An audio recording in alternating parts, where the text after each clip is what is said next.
you want to give me the final clue? He was a member of the 2008 Scotland World Cup team. Ah, dear me. I don't remember the 2008 World Cup so well. No. And he definitely played for Wigan. Yeah.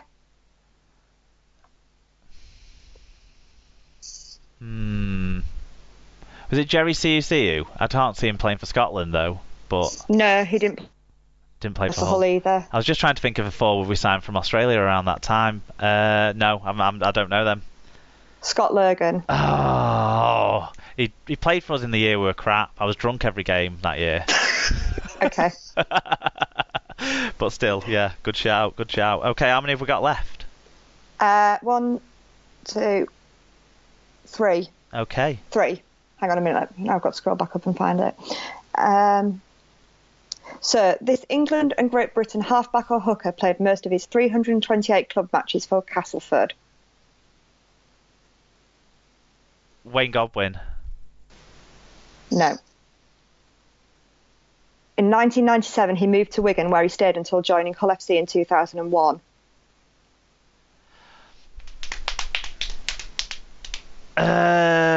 Is his first name Tony?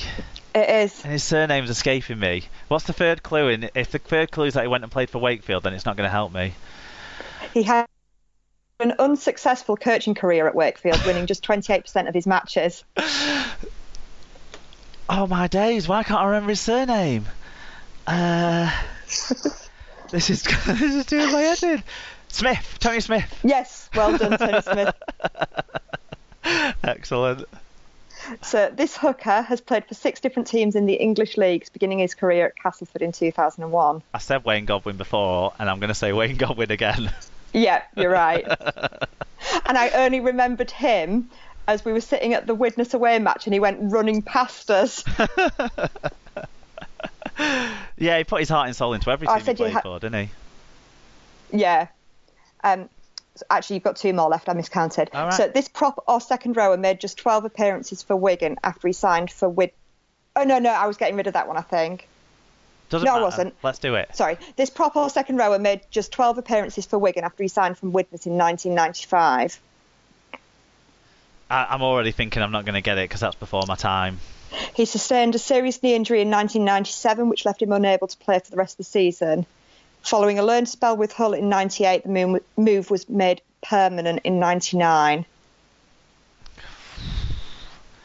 I don't think I'm going to get that. 95 was before I was going, so he didn't play for Wigan, and I didn't start going regular till 2000. So. Okay, in 2000 he moved to the London Broncos. It was Steve Barrow. No, I've never. Do you know what? I've never even heard of him. So okay, and there then you go. Your last one. Okay. This winger began his playing career in 1999 at Wigan, but was only there for 1 season. And in 2003 he finished his career playing for Hull. Is it Liam Colburn? No, it isn't. But that's a good shout.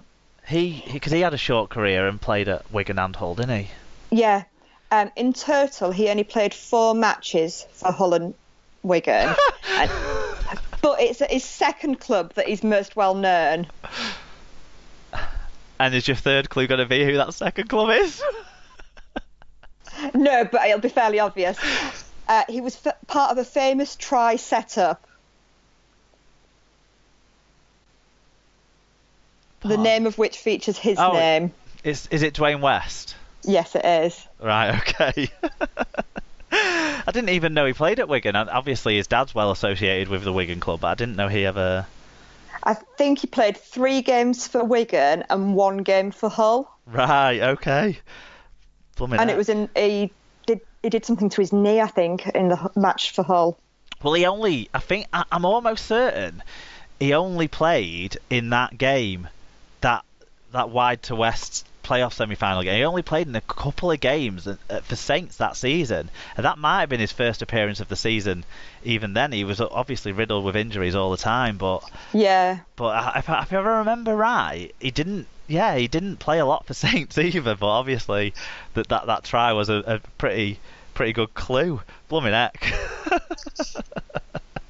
Right, so I got 11 out of 15, did I? Was it 11 or 10? 1, 2, 3, 4.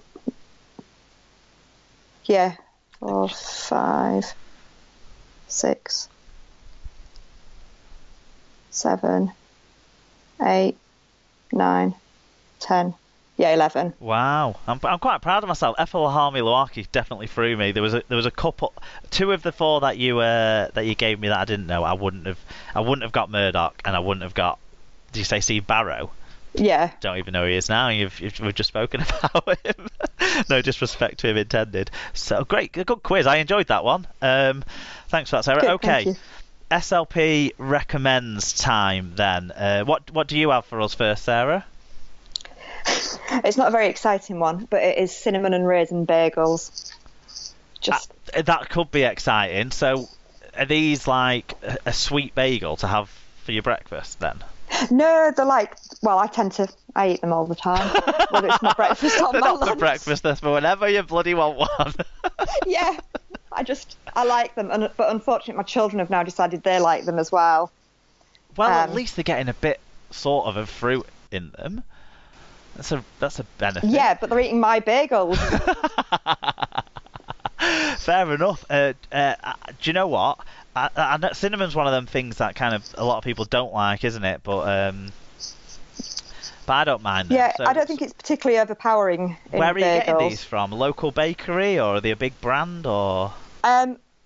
I just tend to buy whichever supermarket I'm in. I just pick them up there. Oh right, okay. So they're omnipresent. Right, I'll have a look and see if I try them. We when we have bagels though, we tend to put like brie and bacon and stuff on them and stuff like that. So maybe a cinnamon and raisin one wouldn't work for what we normally have. Yeah, maybe a plain one for that. but I'll have a look. I'm going to the shop after this actually, given that it's an early recording. Okay, I've got, and I can't believe I've not mentioned this yet because it's been on for about 5 or 6 weeks. But on Sky One on a Sunday night, they've got a kind of cannon fodder entertainment show, really, called Revolution, which basically reminds me of my youth of being absolutely inept at any sort of extreme sport, but really wanting to be good at them all.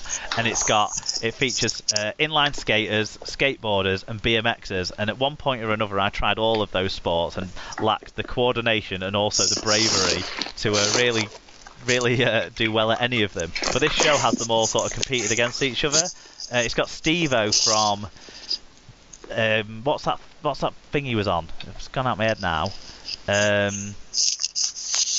MTV show. You might not watch it. You're a much cleaner living person than I am. That thing where they used to do all them stupid pranks to each other and that sort of stuff on MTV. Was it on MTV or Comedy Central or something like that? Was it Jackass? There you go, Jackass. Yes.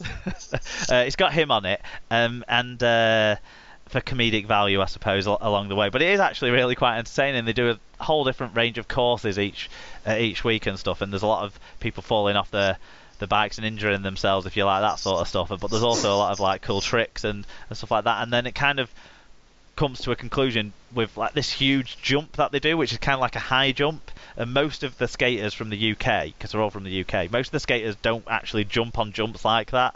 So it's quite big and quite scary and quite fun to watch. So Revolution on Sky One would be my recommends for anyone who wants some just basic, like, turn your mind off kind of entertainment to watch. Yeah, sounds good. On that's all I've got this week. Okay, coming up next week on the show, I'm really excited that it'll be another daytime recording for me, but it won't be for the person that I'm doing the show with. He'll be doing it at our normal sort of Monday evening time, because it's Rich Wilkinson, the Sydney-based Leeds Rhinos fanatic, and Gary Schofield worshipper, who's going to join us as co-host next week. So you get your Gary Schofield abuse in. Yeah, exactly. If you listen to anything that Gary's on this week and he says anything stupid or wrong, make sure it seeps into your game reviews for Rich to read out. That'll be funny. And I'm excited. I'm already starting to think of what I can quiz him on. It'll probably be a Leeds leaning quiz this week. So all your Leeds fans, get excited for a quiz that you might have a good chance at dealing with. And And that's pretty much it. I mean, people want to make donations to the show. Like I said, I'm going to dig out that Sean Briscoe thing because I think he did some charity stuff around all the rugby league grounds this weekend. So I'm going to dig that out and make a small donation from the pot there. We've also paid our latest round of fees to Spreaker for the hosting service that they give us. So yeah, if you want to help support me with any of those sorts of things, you can make a donation to paypal.me/SuperLeaguePod. Any and all donations are greatly appreciated. And also, people, they can find and share the show. So if you're listening along now, you've obviously found us somewhere.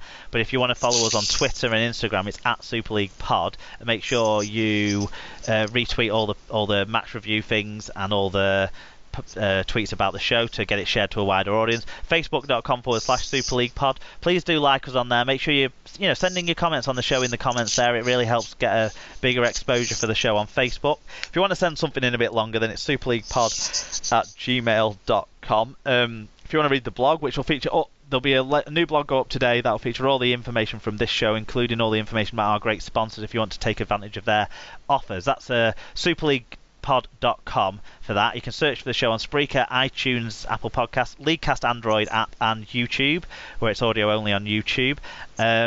So there's loads of places you can find it if you need to find a more convenient place than where you've stumbled across us this time. As always, it's been great to have everyone along listening, and it's been really fun to have you in, Sarah, as well. We had an interesting interruption for the doorbell. So on that note, I want to wish Peter a happy birthday for this week. Thank you. I'll pass that on. Your husband there, probably the only member of your family who doesn't pay any regard to the Super League pod, but still he gets all our well wishes from the SLP family. Do you have anything you want to say to the listeners before you head off? No, I don't think so. It's been another fun show to do. Thanks for having me. We've got you back on sometime in May, I think maybe. If not, I've not seen a timetable that far in advance. We do.